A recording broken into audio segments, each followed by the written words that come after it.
Hello, I will be going over action potential.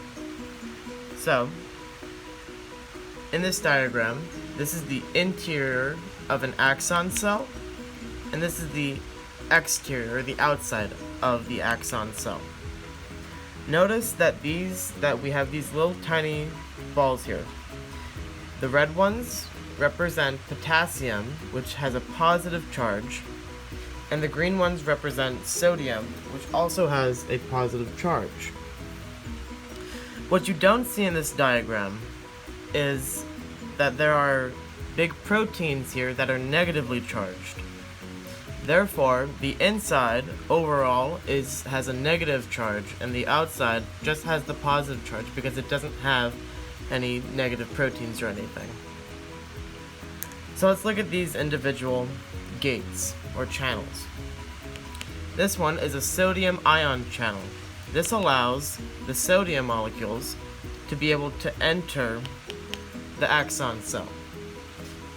This one is a potassium ion channel. This allows the potassium to exit the axon cell. This one is another sodium axon channel, and this one is a sodium-potassium pump.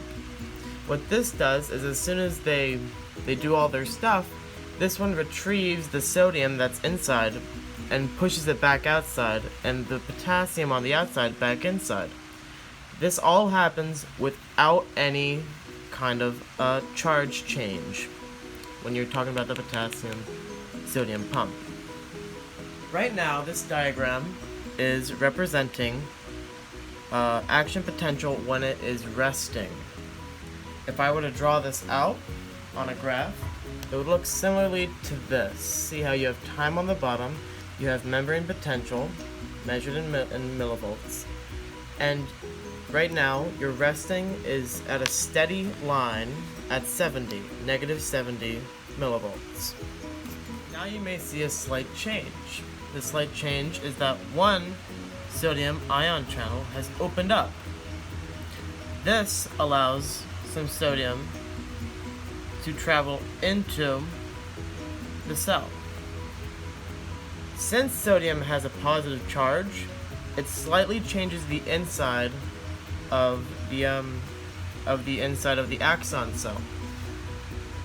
So, if I were to draw this out, it would be looking like this tiny increase until we get to negative 55 millivolts. This is called depolarization. Once you hit this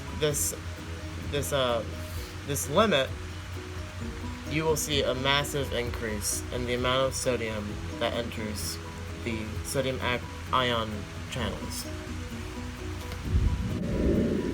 Now that our graph has reached our negative 55 limit, you can see that we have quite a big slope upwards to a positive 40. So, in this diagram, now we see both of the sodium ion channels open. So now, practically all of the sodium comes back in, except for maybe one. And there's so much now positive ions in here that it changes the charge. Now the inside is positive and the outside is negative because there's more positive that overrules the negative proteins that we had before. And in fact, there's so much positive that you get to positive 40 on the graph. This is called the rising part of your graph. Now the next part of our graph is coming back down, so it goes down in this downward slope all the way right about back to neutral, which is negative 70 again. This is called the falling part of your graph because you're falling down, obviously. And notice how the end is now back at a negative. So what happens in this diagram is that these two little stoppers plug the sodium ion channels, and then no more sodium like this one can get in. And instead it opens up the potassium ion channel, so then the potassium can come back out.